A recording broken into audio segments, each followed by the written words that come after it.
Kadang kalau orang udah kepepet masalah uang, akal sehatnya suka ikut mati.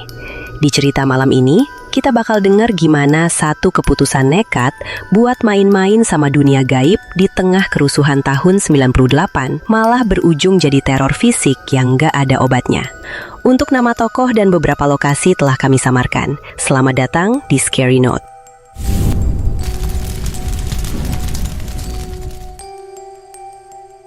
Siang itu panasnya bukan main. Bener-bener kerasa kayak neraka lagi bocor halus ke kota Cirebon.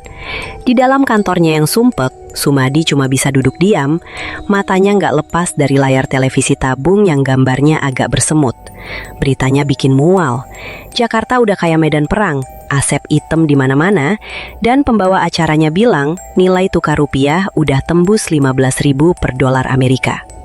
Buat orang dagang kayak Sumadi, itu bukan cuma angka. Itu vonis mati. Harta benda yang dia kumpulin seumur hidup rasanya kayak pasir yang lolos dari sela-sela jari.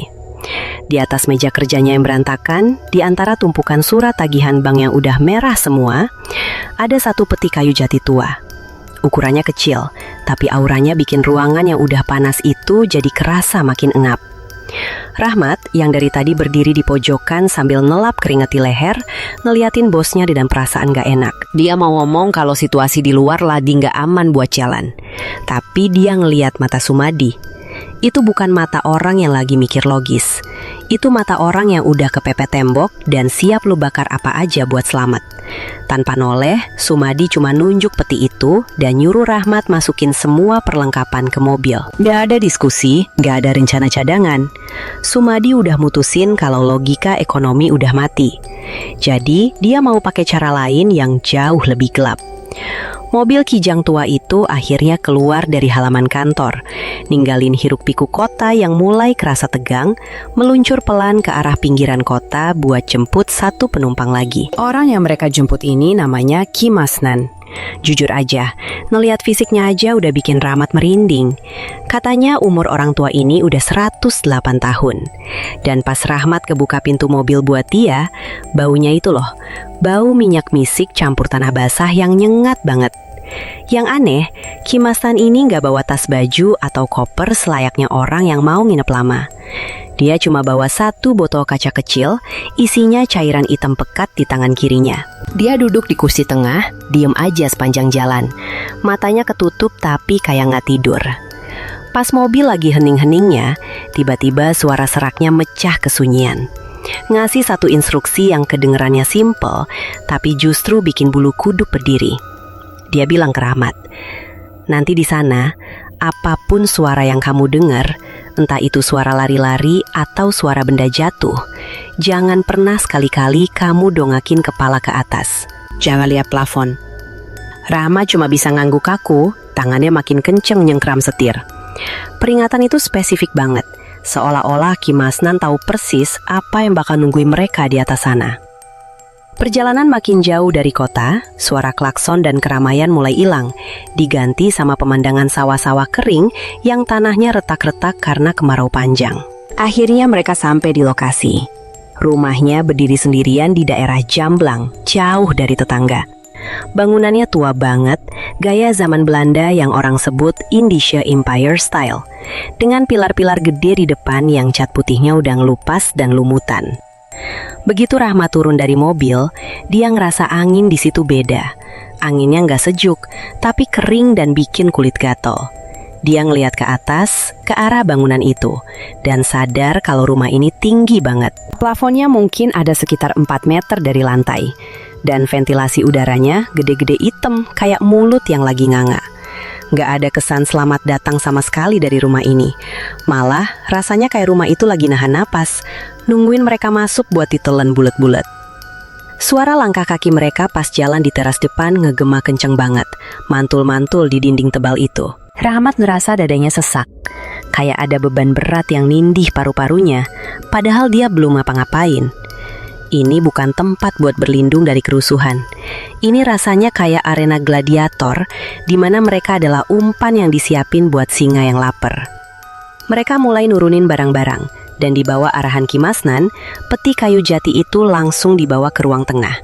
Satu-satunya ruangan yang anehnya nggak punya jendela sama sekali. Di ruangan pengap itu, Ki Maslan mulai bekerja. Tapi yang dia lakuin itu bikin Rahmat bingung, campur takut. Biasanya kan orang bikin pagar goib itu buat nolak bala, biar setan gak masuk. Tapi Ki Masnan ini kebalikannya.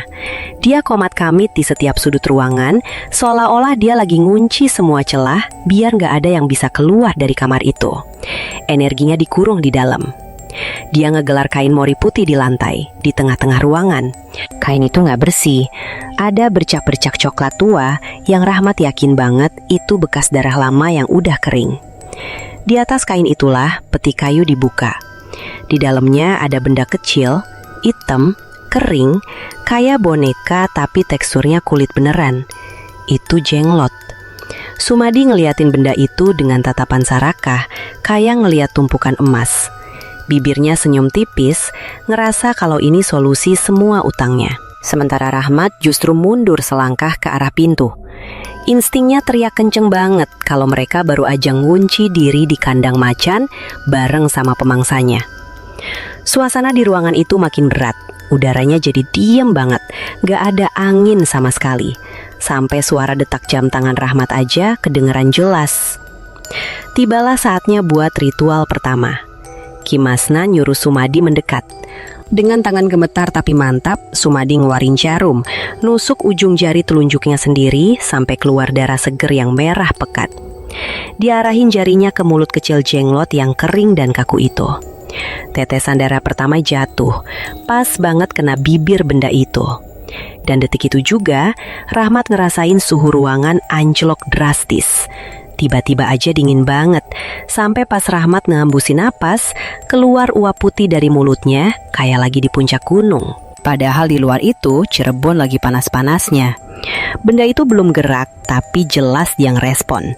Abis itu, tanpa banyak omong, Ki Mastan berdiri, ngeberesin barang-barangnya yang cuma dikit, terus jalan ke arah pintu keluar. Dia cuma bilang datar, "Tugas saya sebagai perantara sudah selesai, sisanya urusan kalian." Sumadi kaget, gak nyangka bakal ditinggal secepat ini. Tapi Ki Masnan gak noleh lagi. Dia keluar dari rumah itu, ninggalin dua orang awam ini sendirian bareng makhluk purba yang baru aja dikasih makan siang pertamanya. Malam pertama pun datang. Tanpa kehadiran Ki Masnan, rumah itu kerasa 10 kali lebih gede dan 100 kali lebih nyeremin. Besoknya di hari kedua, suasana di luar makin gak kondusif. Dari kejauhan, sayup-sayup Rahmat bisa dengar suara sirene polisi yang gak berhenti-berhenti. Kadang diselingi suara teriakan massa yang kebawa angin. Rasanya pengen banget Rahmat lari di jalan raya, ngecek keadaan, atau sekedar nyari orang lain buat diajak ngomong. Dia udah siap-siap mau buka pintu depan, tapi tiba-tiba Sumadi ngebentak dia keras banget. "Jangan keluar, tetep di sini," teriak Sumadi. Matanya melotot, tapi bukan melihat ke Rahmat. Dia sibuk menjagain lilin di kamar ritual biar nggak mati. Sumadi bener-bener nggak peduli sama keamanan mereka. Dia cuma peduli sama ritual itu. Bagi Sumadi, kerusuhan di luar itu nggak ada apa-apanya dibanding potensi duit yang bakal dia dapat. Rahmat akhirnya cuma bisa duduk lemes di ruang tamu. Dia sadar, kerusuhan di luar sana secara nggak langsung udah jadi tembok penjara buat mereka. Mereka nggak bisa keluar karena takut massa. Tapi di dalam sini juga ada sesuatu yang jauh lebih bahaya. Mereka kejebak di tengah-tengah. Ketegalan di dalam rumah makin jadi. Rahmat mulai ngerasa dia nggak sendirian tiap kali jalan ke kamar mandi atau dapur. Kayak ada mata yang ngikutin dari pojokan gelap. Masuk hari ketiga, Rahmat pergi ke dapur bagian belakang buat nyari air minum. Dapurnya ini bangunan lama, lembab, dan agak bau apet. Pas dia nunduk ke dekat lemari penyimpanan makanan, dia ngeliat ada bangkai tikus. Bukan cuma satu, tapi ada 3 ekor ngegeletak di lantai. Yang bikin perut Rahmat mual bukan karena itu tikus mati, tapi kondisinya. Tikus-tikus itu kering kerontang, bener-bener kayak kerupuk kulit. Gak ada lalat yang ngerubungin, gak ada bau busuk bangkai, dan gak ada setetes pun darah di sekitarnya. Badannya kempes, seolah-olah seluruh cairan di tubuhnya disedot abis dalam sekejap sampai tinggal kulit bungkus tulang. Rahmat jongkok, namatin bangkai itu dengan napas tertahan. Ini bukan kerjaan kucing atau racun tikus. Ini bukti nyata kalau ada predator di rumah ini yang cara makannya nggak wajar. Dia langsung inget darah Sumadi yang ditetesin ke mulut jengot itu. Makhluk itu lapar, dan tikus-tikus ini cuma camilan pembuka sebelum menu utamanya siap. Rahmat mau lapor ke Sumadi soal tikus itu, tapi pas dia lihat Sumadi lagi duduk bersila sambil komat kamit di depan kamar ritual, dia ngurungin niatnya. Percuma, pikirnya. Malam keempat, teror itu mulai naik level. Rahmat lagi nyoba tidur di ruang tengah beralaskan tikar, matanya ngawang-ngawang natap ke delapan. Tiba-tiba dari arah atas, dari balik plafon gypsum tua itu, terdengar suara. Duk, duk, duk. Suaranya jelas banget, itu suara langkah kaki. Tapi bukan langkah kaki tikus yang nyicit-nyicit kecil. Ini langkah kaki yang berat, kayak anak kecil yang lari kencang pakai sepatu bot. Suara itu lari dari ujung ruangan ke ujung lainnya, bolak-balik, sret, sret, duk. Debu-debu halus dan serbuk kayu mulai rontok dari sela-sela plafon, jatuh tepat ke muka dan rambut Rahmat. Jantung Rahmat rasanya mau copot. Dia ingat pesan Kimasnan, jangan pernah lihat ke atas. Badannya kaku total, lehernya rasanya kayak dikunci beton. Dia maksa matanya buat terus lihat lurus ke depan atau merem sekalian, nahan diri mati-matian buat nggak dongak. Di atas sana, cuma terpisah selembar papan tipis, ada sesuatu yang lagi lari-lari kegirangan nungguin dia lengah. Pagi harinya, sinar matahari yang masuk lewat ventilasi rasanya suram banget. Nggak bikin anget, tapi malah bikin bayangan di rumah itu makin tajam. Hari kelima, kondisi Sumadi benar-benar berubah drastis. Pas Rahmat ngeliat dia keluar dari kamar ritual, Sumadi kayak orang yang abis sakit tifus sebulan. Kulitnya pucat pasi kayak kertas, matanya cekung banget sampai tulang alisnya nonjol, dan bibirnya pecah-pecah kering. Tapi yang paling ngeri itu emosinya. Cuma gara-gara Rahmat telat nyodorin gelas air putih 1 detik aja, Sumadi langsung ngamuk, ngebanting gelas itu sampai pecah berantakan. Napas yang buru, matanya liar. Lu mau bikin gue mati haus? Bentaknya. Padahal Sumadi yang Rahmat kenal itu orangnya tenang dan penuh perhitungan. Ini jelas bukan sakit biasa. Rahmat melihatin bosnya itu dengan ngeri. Dia sadar, ritual darah itu bukan cuma ngambil darah fisik Sumadi. Makhluk di dalam kamar itu lagi nyedot nyawa Sumadi pelan-pelan, ngabisin energinya, bikin dia jadi sumbu pendek yang siap meledak kapan aja. Sumadi bukan lagi pemimpin di sini, dia udah jadi korban yang lagi digrogoti dari dalam. Malam itu, pas Sumadi akhirnya ketiduran karena kelelahan, rasa penasaran Rahmat ngalahin rasa takutnya. Dia jalan jinjit pelan banget ke arah pintu kamar ritual yang sedikit kebuka. Hari ke-6 ini puncaknya. Rahmat yakin kalau mereka harus kabur. Dia ngintip lewat celah pintu. Di atas kain mori itu, jenglot masih ada di sana. Tapi posisinya beda. Rahmat inget banget, pas pertama kali ditaro, benda itu duduk bersila rapi, 2 kakinya kelipet. Sekarang, demi Tuhan Rahmat ngeliat dengan mata kepalanya sendiri. 1 kaki benda itu udah turun, ngejulur ke lantai. Posisi badannya juga agak miring ke depan, kayak orang yang lagi ancang-ancang mau berdiri dari duduknya. Itu benda mati, harusnya nggak mungkin gerak 1 milimeter pun. Tapi fakta di depan matanya nggak bisa dibantah. Benda itu hidup. Dia bukan boneka, dia lagi proses bangun tidur, meregangkan otot-otot keringnya yang udah lama dorman. Rahmat mundur pelan-pelan, nutup mulutnya pakai tangan biar nggak teriak. Lututnya lemes. Dia tahu, saat makhluk itu benar-benar berdiri tegak nanti, nggak bakal ada lagi tempat sembunyi buat mereka berdua di rumah terkutuk ini. Kengerian di rumah itu belum selesai, malah baru mau masuk ke gigi 2. Pas malam jahanam itu lewat, Rahmat udah nggak bisa lagi mikir jernih, apalagi mikirin soal utang piutang Sumadi yang numpuk. Instingnya cuma satu, keluar dari sana, sekarang juga.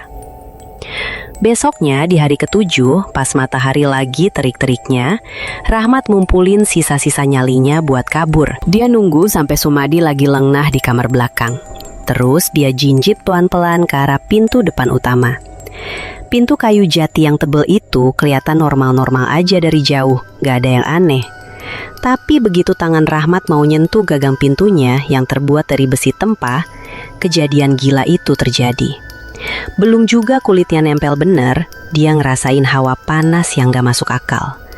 Pas dia nekat nyengkram gagang itu, ces, suaranya kayak daging ketemu wajan panas. Rahmat ngejerit ketahan sambil narik tangannya. Telapak tangannya melepuh parah, kulitnya langsung merah dan berair, rasanya perih minta ampun, kayak abis megang bara api. Padahal pas dia lihat gagang pintu itu, warnanya biasa aja, gak merah membara atau berasap. Rahmat mundur sambil megangin tangannya yang gemeteran. Dia sadar, rumah ini bukan sekedar dikunci.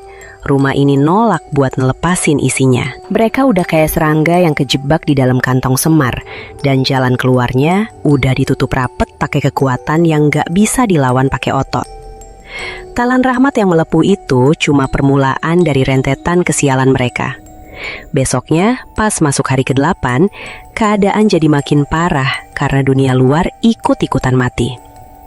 Siang itu Rahmat lagi duduk bengong nahan sakit di tangannya. Tiba-tiba, pet. Suara listrik mati kedengeran jelas banget. Kipas angin tua yang dari kemarin muter berisik, mendadak diem. Hening. Rahmat langsung lari ke ventilasi, ngintip ke arah jalanan. Lampu-lampu jalan di kejauhan juga mati. Bahkan lampu rumah-rumah penduduk yang jauh di sana juga gelap. Cirebon kena pemadaman total. Mungkin gardu listriknya dirusak massa, atau emang pasokan energinya lagi krisis. Yang jelas, buat Rahmat dan Sumadi, ini bencana. Begitu matahari mulai turun, rumah kontrakan itu bener-bener ditelan kegelapan yang pekat banget. Gelapnya itu beda, rasanya tebel dan bikin sesek napas. Mereka cuma punya sisa beberapa batang lilin warung. Di tengah cahaya api lilin yang goyang-goyang kena angin, bayangan-bayangan di tembok jadi kelihatan hidup, panjang-panjang dan nyeremin. Sumadi kelihatan makin gelisah, matanya liar meliatin setiap sudut gelap. Mereka berdua tahu, makhluk yang ada di dalam peti itu paling seneng sama kegelapan kayak gini. Ini bukan lagi rumah manusia, ini udah jadi sarang sempurna buat si pemangsa. Di hari ke-9, di tengah kegelapan yang cuma diterangin lilin remang-remang itu, Sumadi udah putus asa maksa buat ngelakuin ritual lagi, berharap setoran darah bakal bikin keadaan mendingan. Sumadi duduk bersila dengan napas mos-mosan. Mukanya udah kayak mayat hidup saking pucetnya. Dia nusuk jarinya lagi. Kali ini lukanya lebih dalam karena tangannya gemeteran parah. Dia arahin jarinya ke mulut jenglot itu. Rahmat ngeliatin dari jarak aman dengan perasaan campur aduk. Biasanya darah itu bakal kayak diserap, hilang gitu aja. Tapi kali ini kejadiannya bikin perut mual. Pas darah itu netes, terdengar suara desisan keras. Shh, kayak suara ular yang lagi marah atau suara minyak panas kena air. Darah Sumadi nggak ditelan. Darah itu malah luber, beleberan di dagu si jenglot, terus netes ke kain mori. Makhluk itu nolak, jelas banget ada penolakan. Sumadi bingung, dia nanya dengan suara parau. Kenapa? Kenapa nggak mau? Rahmat yang ngeliat itu langsung paham. Makhluk itu udah nggak butuh tetesan lagi. Dia udah bosen sama camilan. Dia ngingetin Rahmat sama binatang buas yang udah nggak mau dikasih makan daging potong karena dia pengen berburu mangsanya sendiri. Penolakan ini bukan tanda dia kenyang, tapi tanda kalau dia mau makan besar. Penolakan itu bikin atmosfer rumah berubah total. Udah nggak ada lagi fase malu-malu. Di hari ke-10, benda itu mulai main kasar secara terang-terangan. Siang itu mereka lagi duduk di ruang tengah, nyoba ngirit tenaga karena stok makanan udah nipis. Suasana hening banget, cuma ada suara napas mereka berdua. Tiba-tiba, tanpa ada angin atau gempa, sebuah kursi kayu jati yang beratnya minta ampun, kursi tamu model lama yang ada ukirannya, terangkat ke udara. Rahmat melotot, otaknya nggak nyampe. Kursi itu melayang cepet banget, terus brak. Kursi itu dilempar kenceng banget ngehantam dinding, persis di sebelah kepala Rahmat. Serpihan kayu dan plester tembok muncrat kemana-mana. Kalau Rahmat geser dikit aja, kepalanya pasti udah pecah. Itu bukan poltergeist main-main yang cuma ngejatuhin gelas. Itu serangan fisik yang niatnya mau ngebunuh. Rahmat langsung narik kera baju Sumadi, nyeret bosnya itu lari, masuk ke salah satu kamar tidur. Mereka berdua panik, ngebanting pintu, terus nyeret lemari baju yang berat buat ngeganjel pintu. Napas mereka balapan. Di luar kamar, mereka dengar suara benda-benda lain dibanting-bantingin. Seolah-olah ada orang ngamuk yang lagi ngancurin seisi rumah. Mereka kejebak di kamar itu semalaman suntuk, gemeteran kayak tikus. Sumadi udah gak kuat mentalnya. Di hari ke-11, pertahanan logikanya runtuh total. Dan dia ngelakuin satu kesalahan fatal yang sebenarnya udah dilarang keras sama Kimasnan. Di dalam kamar yang pengap itu, Sumadi mulai nangis. Bukan nangis sedih, tapi nangis histeris orang yang udah gila karena takut. Dia duduk di pojokan, megangin kepalanya. Badannya goyang-goyang depan belakang. Rahmat coba nenangin, tapi Sumadi gak denger. Tiba-tiba di tengah racauannya, Sumadi nyebut nama Tuhan. Dia teriak, "Ya Allah, tolong hamba, selamatkan hamba dari setan ini." Rahmat langsung kaget. Dia ingat pesan Kimasnan, jangan sebut nama Tuhan di sini. Dan bener aja, detik itu juga seolah-olah ada saklar yang dimatiin. Lilin satu-satunya yang jadi penerangan mereka langsung mati total. Gelap gulita. Gak ada transisi redup, langsung zep. Dan di kegelapan itu terdengar jeritan Sumadi. Jeritannya melengking, penuh rasa sakit, kayak orang yang lagi disiksa hidup-hidup. Rahmat terpaku di tempatnya, gak bisa ngelihat apa-apa. Cuma bisa dengar suara krek dan sret basah yang bikin ngilu, diiringi teriakan bosnya yang makin lama makin serak. Rahmat panik setengah mati. Tangannya ngeraba-raba lantai nyari korek api yang tadi jatuh. Begitu dia berhasil nyalain api kecil itu, pemandangan di depannya bikin dia pengen muntah. Cahaya korek api yang remang-remang nyorot ke arah kaki Sumadi. Celana bahan kainnya robek, dan di bagian betisnya, astaga, ada bekas gigitan. Tapi bukan gigitan gede kayak macan, gigitannya kecil, seukuran mulut manusia kerdil, tapi dalam banget sampai kelihatan tulangnya. Dan yang paling bikin ngeri adalah warna daging di sekitar luka itu. Dagingnya nggak merah seger, tapi langsung berubah jadi hitam legam, kayak buah pisang yang busuk, terus warnanya ngejalan cepet banget. Baunya langsung nyebar ke seluruh ruangan, bau busuk bangkai campur nanah yang nyengat banget. Itu nekrosis, pembusukan jaringan instan. Racun dari gigitan makhluk itu jelas bukan racun biasa. Sumadi cuma bisa ngerang-ngerang kesakitan, kakinya udah gak bisa digerakin sama sekali. Rahmat sadar, sekarang Sumadi lumpuh. Dia bukan lagi partner buat bertahan hidup, tapi beban mati yang harus Rahmat pikul di tengah neraka ini. Hari ke-12, Rahmat harus jaga Sumadi yang demam tinggi dan mulai ngigau. Tapi terornya gak berhenti di fisik. Makhluk itu mulai mainin otak Rahmat, nyerang kewarasannya. Pas Rahmat lagi sibuk ngelap keringat dingin di dahi Sumadi, dia dengar suara dari luar pintu kamar. Suaranya jelas banget. "Mat, Rahmat, tolongin bapak, Mat." Rahmat langsung deg-degan. Itu suara Sumadi. Nada bicaranya, cengkoknya, bahkan getar ketakutannya persis banget sama suara bosnya. Rahmat refleks noleh ke arah pintu yang diganjel lemari. "Pak," panggil Rahmat pelan. Suara itu nyaut lagi. "Buka pintunya, Mat, bapak di luar, sakit banget." Rahmat bingung, otaknya sempet blank. Dia hampir aja berdiri buat mindahin lemari, tapi terus dia nunduk ngeliat ke arah pangkuannya. Sumadi yang asli masih terbaring di situ, matanya merem, mulutnya ngerang telan karena demam. Rahmat langsung sadar, darahnya berdesir dingin. Yang di luar itu bukan Sumadi, itu makhluk brengsek itu. Dia lagi niru suara Sumadi buat mancing Rahmat keluar dari benteng pertahanannya. Kecerdasan makhluk ini benar-benar jahat. Dia tahu Rahmat setia kawan, dan dia pakai itu buat ngejebak. Bertahan di dalam rasanya makin mustahil dan mencekik. Jadi di hari ke-13, Rahmat nekat ngintip keluar lewat celah jendela Nako yang kacanya udah retak-retak dan kotor. Rahmat ngapus debu di kaca pakai ujung bajunya, nyoba ngeliat ke arah pusat kota Cirebon.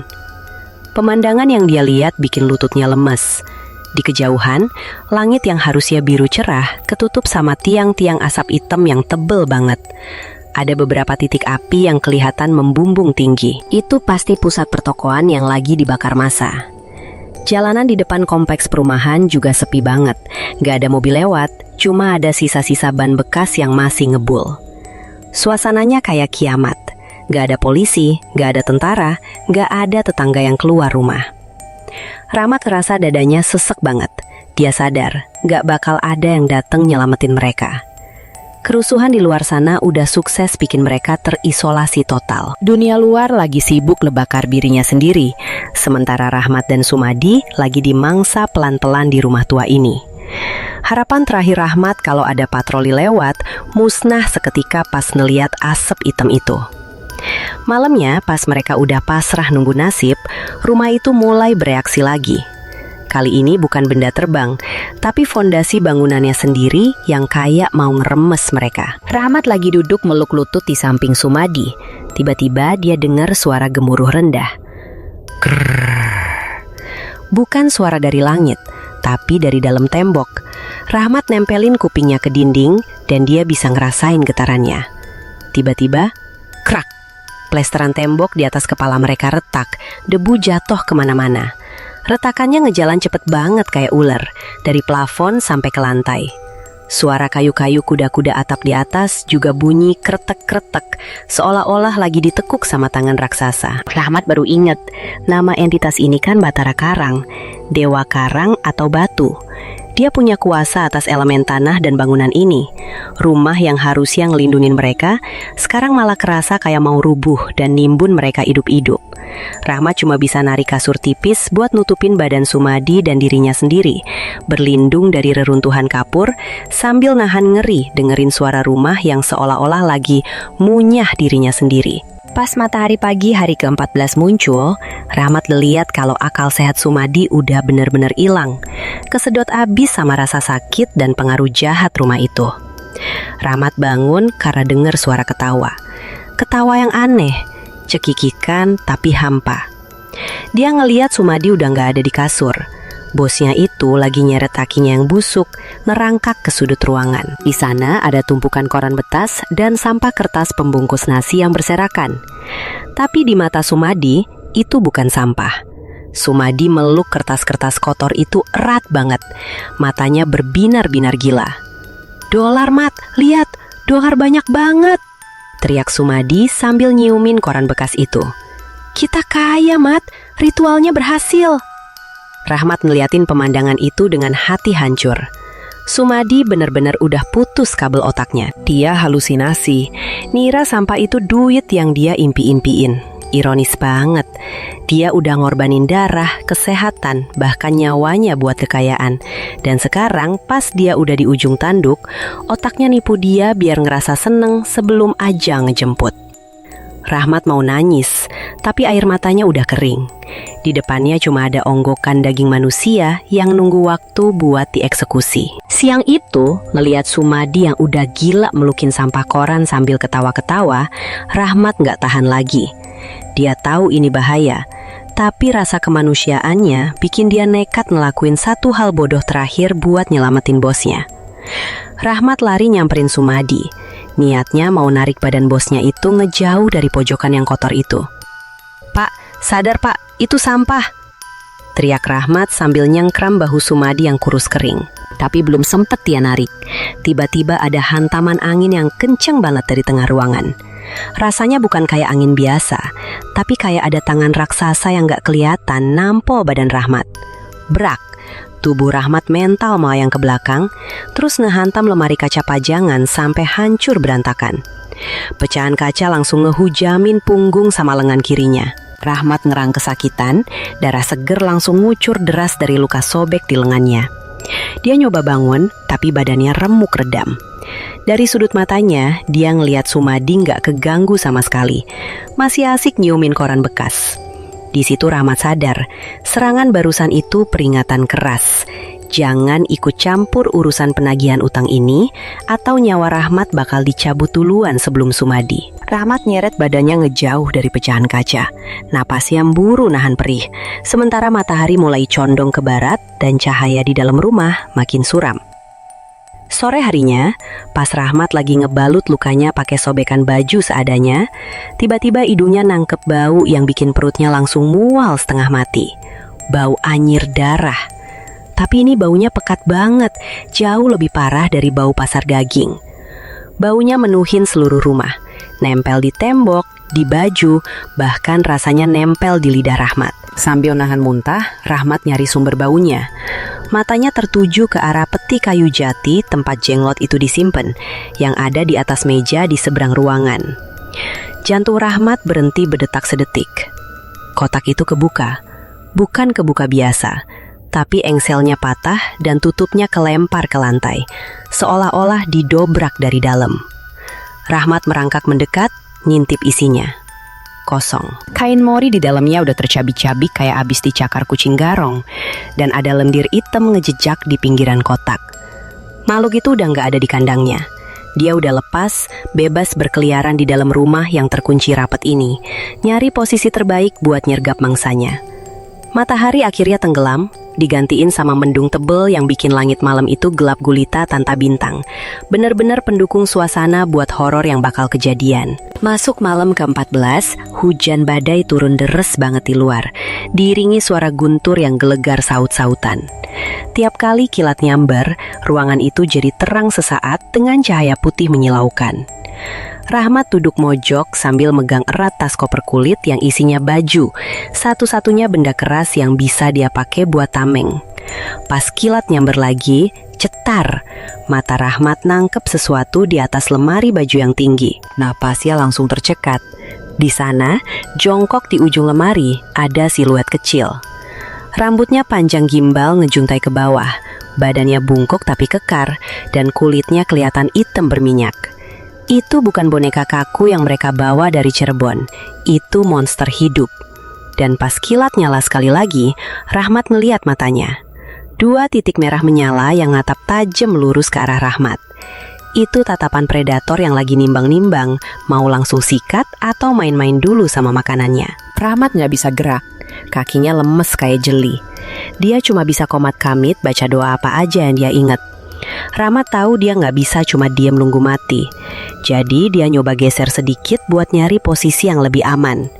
Tapi gerakan kecil itu justru mancing serangan. Tepat tengah malam, makhluk itu loncat. Gerakannya cepet banget, kayak bayangan hitam yang melesat dari atas lemari. Rahmat refleks mengangkat tas koper kulitnya buat ngelindungin muka sama leher. Bret! Suara kulit robek kedengeran nyaring banget nyalahin suara hujan. Kuku-kuku makhluk itu nembus tas koper Rahmat yang tebel kayak nyobek kertas tisu. Rahmat ngerasain tenaga hantamannya yang luar biasa kuat, bikin tangannya kesemutan parah sampai ke bahu. Tas itu kelempar dari tangannya. Rahmat jatuh terjengkang ke belakang. Dia ngelihat makhluk itu mendarat di lantai dengan mulus, terus langsung lari nyelinap ke kolong tempat tidur Sumadi. Rahmat gemeteran hebat. Kekuatan fisik makhluk sekecil itu bener-bener gak masuk akal. Kalau tadi dia nggak nangkis pakai tas, pasti lehernya udah putus atau mukanya udah hancur dicakar. Dia sadar dia kalah telak secara fisik. Gak ada gunanya ngelawan pakai otot. Dia cuma memperpanjang waktu sebelum giliran dia tiba. Rahmat meringkuk di sudut ruangan. Matanya nggak berani kedip nawasin kolong kasur.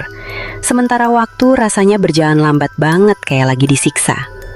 Menjelang pagi di hari ke-15, Rahmat dengar suara yang harusnya bikin dia lega, tapi malah bikin dia makin putus asa. Sayup-sayup dari kejauhan terdengar suara azan subuh. Harusnya itu tanda kalau malam jahanam ini udah berakhir dan matahari bakal terbit. Tapi suara azan yang dia dengar itu salah. Suaranya distorsi. Nadanya rendah banget, berat dan bergelombang, kayak kaset rusak yang diputar lambat. Di telinga Rahmat, lava suci itu malah kedengeran kayak geraman binatang buas yang lagi lapar. Bulu kuduk Rahmat berdiri semua. Dia sadar, rumah ini udah gak ada di realitas yang sama dengan dunia luar. Mereka udah ketarik masuk ke dimensi lain. Dimensi milik si makhluk itu. Mau matahari terbit di luar sana, di dalam sini bakal tetap gelap. Gak ada pagi buat mereka. Harapan Rahmat buat diselamatin sama sinar matahari musnah seketika. Mereka benar-benar sendirian di neraka ini. Tepat saat suara azan aneh itu berhenti, Sumadi yang dari tadi ngeracau soal uang, tiba-tiba diem 1000 bahasa. Badannya kaku kayak patung. Ini adalah batas waktunya. Hari ke-15. Sumadi diem bukan karena sadar, tapi karena penagih utang udah datang. Rahmat ngeliat dengan mata kepalanya sendiri. Makhluk kecil itu merayap naik ke atas badan Sumadi. Sumadi nggak ngelawan, dia cuma melotot natap langit-langit dengan mulut nganga, tapi nggak ada suara yang keluar. Makhluk itu duduk nangkring di dada Sumadi. Kali ini dia nggak gigit. Dia ngangkat tangan kanannya yang punya kuku panjang-panjang runcing itu tinggi-tinggi, terus dengan satu gerakan hentak yang kuat, dia nancepin kuku-kukunya tepat ke jantung Sumadi. Jelep. Gak ada darah yang muncrat, yang ada cuma suara Sumadi yang ngeluarin napas panjang terakhirnya. Suaranya kayak ban kempes. Rahmat tutup mulutnya pakai kedua tangan, nahan jeritan histeris. Proses transaksi udah selesai, dan sekarang waktunya pembayaran lunas. Rahmat pikir Sumadi bakal langsung mati, tapi ternyata kematiannya jauh lebih mengerikan daripada sekedar jantung berhenti. Tubuh Sumadi mulai kejang-kejang hebat. Rahmat ngeliat pemandangan yang bakal ngehantui dia seumur hidup. Darah dan cairan tubuh Sumadi kesedot keluar. Bukan lewat luka tusukan tadi, tapi lewat pori-pori kulitnya kesedot ke arah kuku-kuku makhluk yang nancep di dada itu. Kulit Sumadi yang tadinya pucat mendadak jadi abu-abu, terus mengkerut, kering, dan nempel ke tulang. Matanya yang melotot jadi cekung ke dalam sampai nyaris hilang. Dalam hitungan menit, Sumadi yang gemuk berubah jadi mumi kering. Persis kayak jenglot yang nangkring di atasnya, cuma ukurannya aja manusia. Ini bukan pembunuhan, ini panen raya. Makhluk itu kelihatan mekar, otot-otot keringnya jadi lebih berisi, dan kulitnya jadi basah berminyak karena asupan energi murni dari nyawa dan darah Sumadi. Mayat Sumadi sekarang cuma tinggal kulit bungkus tulang, kering kerontang kayak dia udah mati ratusan tahun lalu. Begitu Sumadi benar-benar kering, tiba-tiba ada gelombang kejut energi yang meledak dari titik kematian itu, ngehantam seluruh isi rumah. Duar. Seluruh kaca jendela di rumah itu pecah serentak, meledak keluar saking kuatnya tekanan energi itu. Pecahan kaca berhamburan kemana-mana. Rahmat yang lagi tiarap kena beberapa serpihan, tapi dia sadar ini kesempatan emas. Ledakan itu bikin kaca jendela nako di dekatnya hancur bolong. Tanpa pikir panjang, Rahmat nyamber kursi kayu di sebelahnya. Terus dia hantamin sekuat tenaga ke sisa-sisa kaca nako itu sampai bersih. Bodoh amat, teriaknya dalam hati. Dia nggak peduli sama rasa sakit di badannya. Dia naik ke atas kusen jendela, kakinya berdarah-darah kena sisa beling. Terus dia lompat keluar. Tubuhnya jatuh guling-guling di tanah basah halaman samping yang penuh semak berduri. Sakitnya luar biasa, tapi rasa sakit itu tandanya dia masih hidup dan udah ada di luar rumah terkutuk itu. Rahmat berusaha bangun dengan napas tersengal-sengal, tapi sebelum dia lari, ada dorongan kuat yang bikin dia noleh ke belakang buat terakhir kalinya. Di jendela yang barusan dia lompatin, Rahmat ngeliat makhluk itu berdiri. Sosoknya sekarang kelihatan lebih jelas karena kena cahaya lampu jalan yang remang-remang. Ukurannya udah nambah gede. Dia bukan lagi seukuran boneka, tapi udah seukuran balita gemuk. Badannya basah kuyup sama darah seger, dan mulutnya nyeringai lebar, mamerin gigi-gigi runcing yang penuh noda merah. Makhluk itu nggak ngejar. Dia cuma berdiri di sana, natap Rahmat dengan mata merahnya yang puas. Seolah-olah dia sengaja ngelepasin Rahmat pergi. Kenapa? Karena dia butuh saksi. Dia butuh seseorang yang hidup buat nyebarin rasa takut, buat nyeritain ke orang-orang kalau Batara Karang itu nyata. Rahmat langsung balik badan dan lari terpincang-pincang sekuat tenaga, ninggalin rumah itu yang sekarang berdiri angkuh dalam kegelapan. Rahmat lari kayak orang kesurupan, nembus jalanan yang penuh asap sisa pembakaran ban. Gak peduli kakinya yang telanjang luka-luka kena aspal panas. Dia baru berhenti pas ketemu sama pos ronda warga yang lagi jaga malam di perbatasan kampung sebelah. Warga kaget melihat ada orang lari-lari dengan baju compang-camping penuh darah dan muka pucat kayak mayat. Pas ditanya, Rahmat cuma bisa ngeracau gak jelas. Orang kerdil, darah, kering, jangan lihat ke atas. Mulutnya terus-terusan ngulang kata-kata itu sambil nunjuk-nunjuk ke arah kegelapan di belakangnya. Warga akhirnya bawa dia ke rumah sakit darurat Kiranya dia korban kerusuhan yang stres berat. Tapi Rahmat tahu, dan rumah tua di Jambang itu juga tahu, kalau yang terjadi di sana gak ada hubungannya sama politik atau krisis moneter. Di sana, di tengah sawah keri itu, Sumadi masih ada di dalam, duduk kaku selamanya nemenin harta karun gaibnya. Sementara Rahmat bakal hidup sisa umurnya dengan bayangan mata merah yang selalu ngintip tiap kali dia ada di tempat gelap. Ngeri banget ya kalau dipikir-pikir.